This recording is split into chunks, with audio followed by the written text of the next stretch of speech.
Halo semuanya, kali ini saya akan mempresentasikan tugas saya yang dimana tugas ini akan menjadi tugas akhir di semester 1 pada mata kuliah aplikasi komputer.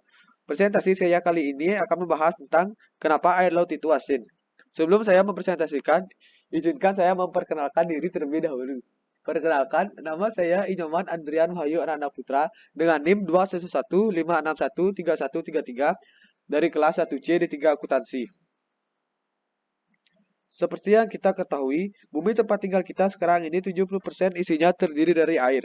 Tapi dari 70% volume air di bumi, 97,5% merupakan air asin. Dan hanya 2,5%-nya adalah air tawar yang dapat dikonsumsi manusia. Malah, jumlah air tawar di bumi ini kebanyakan masih berbentuk lapisan es di kutub. Bumi, tempat tinggal kita sekarang ini, 70% isinya terdiri dari air. Tapi dari 70% volume air di bumi, 97,5% merupakan air asin dan hanya 2,5%-nya adalah air tawar yang dapat dikonsumsi manusia. Malah, jumlah air tawar di bumi ini kebanyakan masih berbentuk lapisan es di kutub, yang pasti sangat susah diminum kecuali itu kita jadiin es teh manis ala di warung pinggir jalan. Jadi, pernahkah kalian berpikir apa yang membuat air laut itu terasa asin? Menurut para ilmuwan geomarin geologi, garam di laut merupakan hasil dari air hujan yang sebelumnya telah membawa ion mineral dari darat ke laut.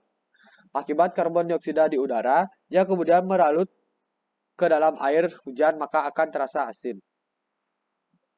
Air hujan yang jatuh ke bumi menghantam berbagai jenis batuan. Air hujan itu memecahkan batuan di daratan, dan kemudian membawa garam dan mineral lain dalam batuan tersebut bersamanya. Hasil tabrakan air dan bebatuan itu menjadi sebuah ion.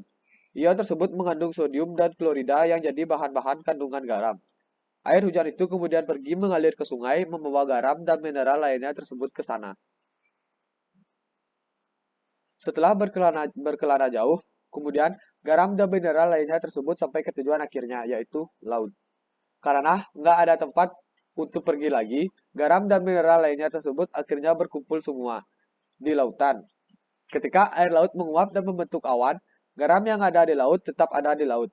Sedangkan awan tersebut kemudian akan menjadi hujan, dan kemudian akan mengikis batuan, dan kemudian akan mengulang proses tersebut selama jutaan tahun, dan masih terus berlangsung hingga sekarang.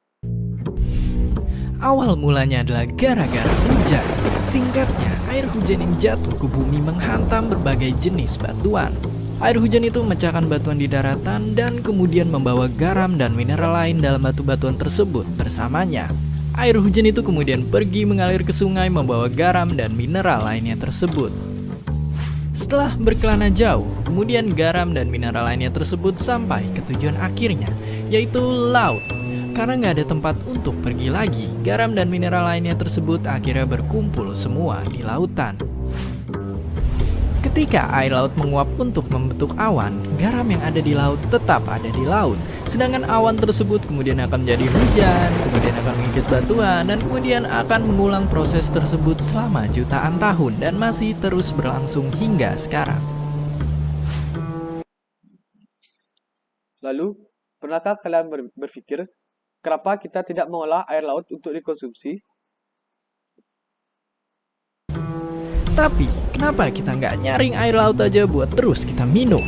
Kendalanya, pengolahan air laut itu sendiri masih mahal dan membutuhkan banyak energi dibandingkan jika kita mengolah air tawar yang sudah ada saja. Selain itu, kendala seperti adanya alga yang sering menyumbat penyaringan juga membuat pengolahan air laut masih ribet dan sangat menyusahkan.